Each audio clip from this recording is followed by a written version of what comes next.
C'était il y a tout juste 27 ans. C'était encore la guerre froide, l'Afghanistan occupé par les soviétiques. Daniel Cohn-Bendit polémiquait déjà sur les plateaux télé.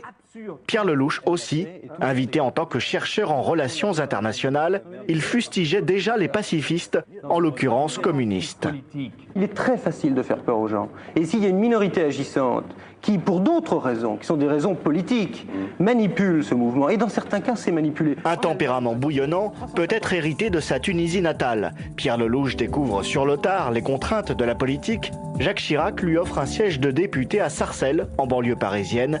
Fils d'immigrés combattants de la Seconde Guerre mondiale, Pierre Lellouche se dit issu du gaullisme populaire. Moi, je suis parachuté à mon point de départ. J'en sors du peuple et de ses milieux. J'arrive ni de Neuilly, ni de Monaco, monsieur. Pierre Lellouche élu depuis 1993 à Paris désormais, dans les 8e et 9e arrondissements.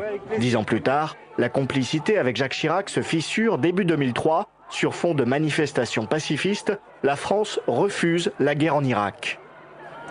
La guerre, c'est toujours un constat d'échec et la pire des solutions. Il existe encore une alternative à la guerre. Pas beaucoup de voix discordantes à l'époque. Parmi elles, Pierre Lellouche, au risque de passer pour un va-t-en-guerre. Nous avons une dette envers les Américains et c'est notre intérêt national que d'avoir des démocraties puissantes. Atlantiste revendiqué, Pierre Lellouche serait-il un néoconservateur, un satellite des Américains ? Très récemment, lors d'un débat sur la réintégration de la France dans le commandement de l'OTAN, le socialiste Jean-Luc Mélenchon le soupçonnait d'être à la solde de la CIA. Exactement, voilà ce que vous êtes. C'est ça l'argument, CIA. Oui, c'est ça, parce que vous m'empêchez de parler et vous empêchez d'avoir un débat argumenté. Je suis peut-être CIA, mais vous êtes un pauvre type, Mélenchon.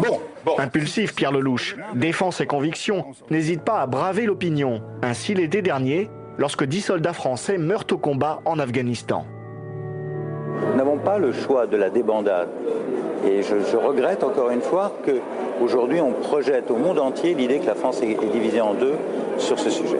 Pierre Lellouche rêve certainement de diriger la diplomatie française. Il accompagne Bernard Kouchner à Kaboul, en tant que représentant spécial pour l'Afghanistan et le Pakistan, région devenue prioritaire, y compris pour les Américains.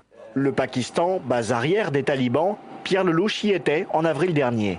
On est ici parce que une bande de fanatiques ont envoyé des avions sur les tours de New York et sur le Pentagone.